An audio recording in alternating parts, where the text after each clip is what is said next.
Hello to all animation fans! While we're still processing the intense twists of the second Zootopia movie, the fan community has already exploded with new theories. And you know what? It seems like we may have finally gotten an answer to one of the biggest mysteries of the Zootopia universe. Where have the birds been all this time? My name is Oksana. I'm an artist with a background in psychology, and I analyze films not only from a psychological perspective, but also from an artistic one. By now, it's probably no secret that in the third installment of Zootopia, we may finally see birds. This is hinted at by several details, including the password used by Clawhauser and the post-credit scene where a real bird feather lands on Judy's windowsill. Right now, the internet is buzzing with speculation about what we might see next in the adventures of Nick and Judy. One of the most popular theories suggests that high in the sky there exists a hidden bird city called Aviapolis, floating on advanced air platforms. The story could revolve around the idea that birds are not exactly friendly toward those they've been looking down on their entire lives.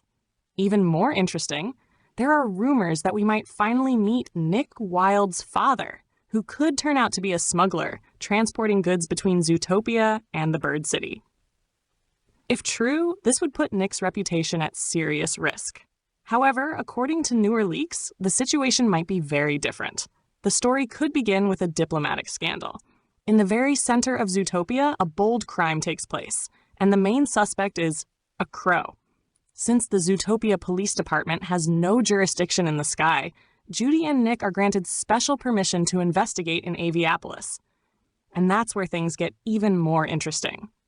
Nick will have to face his fear of heights, while Judy once again proves that even a small bunny can stand on equal ground, or in this case, equal air, with those who were born to fly. But as the investigation unfolds, it turns out that crows are actually rare in the city. Many birds consider them dangerous and untrustworthy because of long-standing stereotypes. This introduces a strong social theme, rejection and discrimination, but now within the bird society itself.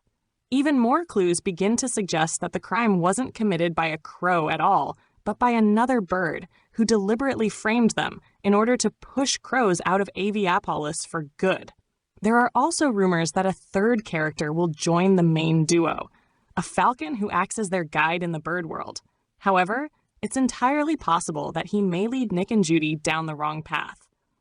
Of course, these are still just leaks, and it's impossible to say which version of the story is accurate. Some sources point toward a large-scale conflict between birds and mammals, possibly driven by a powerful bird oligarch. Others suggest a more grounded story focused on social issues within the bird society itself. But one thing is clear. The idea that we might finally meet Nick Wilde's father is already a very intriguing twist. And then comes the question, who is the real villain? According to some leaks, the main antagonist could be an influential bird oligarch who plans to use advanced weather control technology to flood the lowlands inhabited by mammals, leaving only the sky dwellers on the planet. If true, this would turn the story into a full-scale political thriller about inequality and power.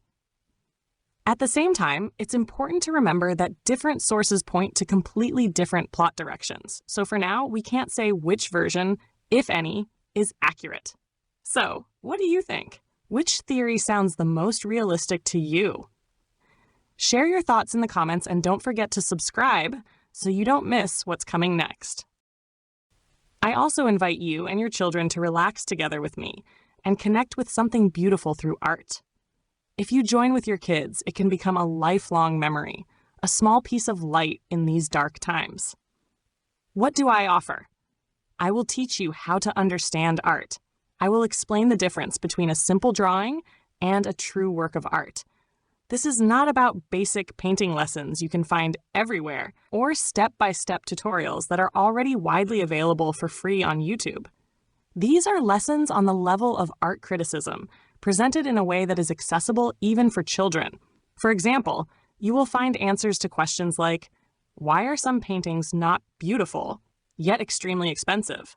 Why didn't painting disappear after photography was invented? Why do people still buy paintings instead of just printing photos? What are the criteria that distinguish a simple drawing from a work of art? We will explore all of this through works of classical artists. I have a background in psychology and education, and I know how to explain complex ideas in simple terms. We will also work with emotions, learning how to reflect on them and express them through art, all accompanied by beautiful music. If you'd like to join, make sure to message me on Instagram with the word art.